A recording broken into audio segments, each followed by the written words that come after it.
Another underwhelming episode. Today, I want to show you the deck I took out to LA Regionals and managed to get top 60, where I secured my invite for Nats. Before we get started, I just want to point out that if you don't have a lot of time or you just don't want to hear me talk, then go ahead, fast forward to the end of the video, and I'll have a photo with all the cards spread out so you can get an easy count for all the ratios and a clear picture of what's everything that's played in the deck. Alright, so let's begin. Our leader that we used for the tournament is Vegeta. He's from the new Ultimate Box set, and he has the Warrior Universe 7 tag, which means that all your Universe 7 cards have no specified cost, so you can pay any color energy for any of your Universe 7 cards. And then, of course, his auto is that when he attacks a leader card, if you have a Universe 7 in your energy area, then he gets plus 5,000 power, and you also get to draw a card. Like most other leaders, he awakens at 4 life, and you get to untap 2 energy, meaning you get to switch 2 of your energy to active mode when you flip him over. And so on his backside, once he's awakened, he keeps the Universe 7 tag, but he also gains a permanent where during your turn, if you have 3 or more Universe 7 in your energy area, then he gets plus 5,000 power. But I think the best part about this Vegeta is his auto on the awakened side, which is when he attacks, he gets to draw a card, very typical, but also that when he attacks, you get to choose up to 1 of your energy and put it back into your hand, and then you can choose up to 1 card from your hand and put it into your energy, and it comes in active mode, so it's like you get a free untap for the turn, right? And not only that, you get to fix the colors in your energy area. So say like you have a Senzu Bean but no blue energy because you charged a red one on your first turn, right? But you need something defensive. So if you're able to awaken, then after you attack, you can swap that red for a blue, and now all of a sudden your Senzu Bean is live, going into your opponent's turn. And moving on, we're going to go into our red cards. Starting off with the 1-drops, we have Intensifying Power Trunks. I'm sure you are no stranger to this card. He's a fantastic card, and of course we play 4. If you're not familiar, or if you're just new to the game, what this card does is he has 5,000 power, he's 1 energy, and when you attack, you can take 1 card in your life, put it in your hand, and he gets plus 10,000 power and critical for the turn. So you have on turn 1, you have a 15k attacker, and it does critical. So most of the time your opponent, if you attack with this, he's just going to take it because it's either they have to spend an energy and 10,000 or 2 cards at 5,000 power to block his attack, and it's just not worth it. Right, moving on, we also have Saiyan Kaba. We play him at 3, mainly because we want to start with Trunks and we want to finish with Kaba, right? Mainly because Kaba doesn't do critical, he gives double strike to himself and 10,000 power when you take a life. So in the beginning, we try to deny our opponent cards, and then in the end, we apply the double strike pressure, to finish our opponent off and just murder them. And Kaba is great for that. At 1 energy, yeah, I'll play Kaba all day. Dependable Mom Bulma, or as I like to call her, MILF Bulma. Right? And she has the ability Activate Main. You can switch this card to rest mode, draw a card, and then choose 1 of your battle cards and give it plus 5,000 power for the turn. And of course, you can target herself, so if you have no other battle cards and you just want to draw, then she is a great tool to cycle, and of course, she's going to demand an attack from your opponent, right? Because you can't just leave this card there that just consistently draws cards every turn. And of course, she's also a target for Legendary Flute. So if you have no other plays and you need to dig for the pieces that you want, you can play Bulma, tap, draw a card, Flute, pick her up, draw another card, play her again, draw some more cards, and hopefully by then you've got what you need. Moving on, we also play Furthering Destruction Champa, we played 2, and we only play 2 because this is mainly a finisher card. It doesn't do anything for us in the early game, and so we still need it, right? It's just way too good to pass up, especially if we're already playing red. This is just another red card. Worst case scenario, it becomes energy. Best case scenario, it wins you the game. So I like it at 2. And of course, we also play 2 Unbreakable Super Saiyan Son Goku. This card allows you to draw a card when you combo with it, and it is for 1 energy and plus 10,000 power. It's basically become a staple now in most decks, especially in Super Saiyan 3 decks. We only play this at 2 just because we don't always have the energy or the luxury to play this card. So this is mainly towards the late game once we have like 3 energy or so, or we're just trying to combo out and kill our opponent. And next up, of course, we play 4 Backbone of Universe 7 Son Goku. The reason for this is, I mean, it's a super combo. It's a red card. Actually, the really nice thing about this card is that because it is a Universe 7, and Vegeta demands a Universe 7, and we want a red Universe 7, this is actually one of the perfect cards to charge in your energy area. It's actually, with Vegeta, you can get it back, and it's like you're stockpiling your super combo for later, right? You put it in your energy area, and then they can't discard it, they can't foreseeing hit your cards away, right? It's just there, safe in like a little piggy bank that you can use whenever you want, as soon as you're awakened, of course.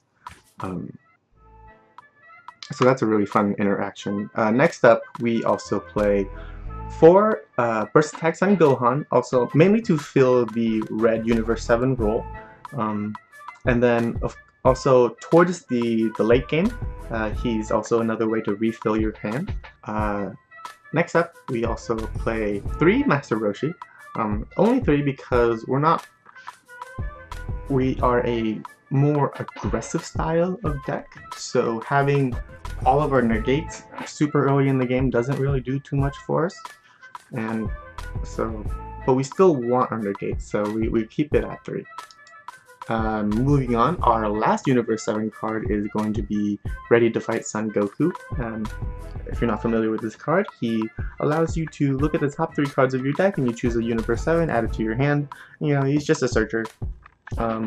I believe there's about 18 Universe 7 cards in our deck, so it's not the greatest chance, but he does fill, he does work as blue energy, so that is useful. Next up, we play 4 Unyielding Spirit Trunks. This is basically mandatory in any blue deck right now. Just because you want to be using your energy, be reusing your energy as much as possible, and he allows for a lot of plays. So you know, you can play your Trunks, attack, combo, and then you get the untap for your red energy, and then you pick up the Trunks with Legendary Flute, you play him again, and you rinse and repeat. Basically, you do that play as many times as you can until you awaken. And of course, we also play 4 Legendary Flute to enable that combo. So I don't really need to explain much about this card. It's busted. Next up, we play 3 Sensubin, and this is more for a defensive card and not so much using it to enable plays. We use it a little bit more reactively than proactively. Next up, we play 2 Toa Space-Time Unleashed.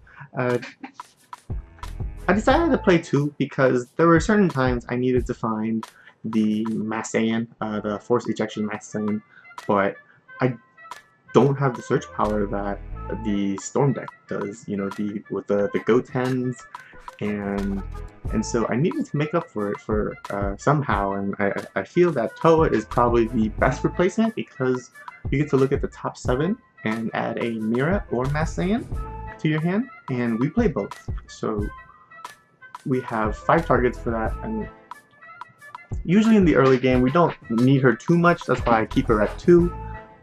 And our next card, we have the Supreme Kai of Time, Light's Guide. She is Overwhelm 3, and if your leader is blue or red, you get to give your leader plus 5,000 and you get a draw card. It's basically just another form of draw for the deck, and you know, I like the plus 5,000. It actually does become relevant because Vegeta can oftentimes get plus 5,000, and when you combine that with this, with Senzu Beans or anything else, he actually becomes pretty big. It's quite common to get Vegeta to 25 or greater. And then of course we have the star of the deck, Force Ejection Mass Saiyan, Overwhelm 3, pay 1, and he has an activate main. Once per turn, if you have placed a card in your energy area during your charge phase this turn, and you have less energy than your opponent, choose one of your opponent's energy and send it to their warp.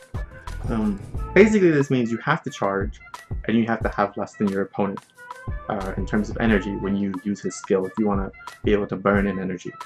And it's doable. It's definitely doable, especially if you go second. If you go second, then all you have to do is awaken, and then when you attack, you pick up an energy, don't put one down, and then you'll be able to use his effect. And the nice thing is that you can overwhelm, leave him there, do some other things, right? Attack with your leader, pick up that energy, and then use his skill. You don't have to use it right away.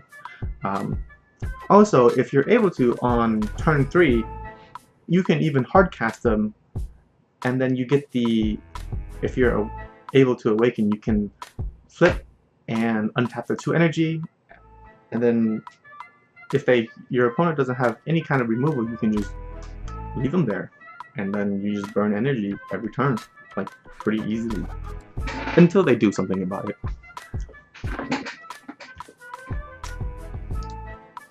And next up, we play one Mira. He is insane, right? If you ever need to deal a single damage, Mira is your guy. And unless they have a negate or a blocker, they're going to take this damage. There is nobody in their right mind who's going to try to out-combo Mira, right? Even at the minimum with just 4 cards in your warp, Mira becomes 50k. That's pretty strong. He's also a great finisher. If they don't see it coming, you know, you drop the Mira, attack, combo in the double strike, and it's guaranteed over, right? If they did not negate, it is guaranteed over. Moving on, we also have Scientist Fu. He's going to be our last overwhelmer. We only play one just because he's a little hefty, and getting 7 is a bit of a chore, especially when we're trying to Mass Saiyan like every turn or so. So we just keep him at 1. He's mostly a finisher, or you just need that extra draw.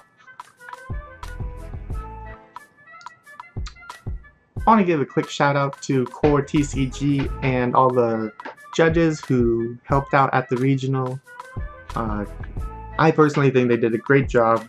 You know, it's a lot of work to put up with 500 players who are hungry and complaining, especially when you're short-staffed. So props to them. Great event. And once again, thank you for watching. Have a wonderful day.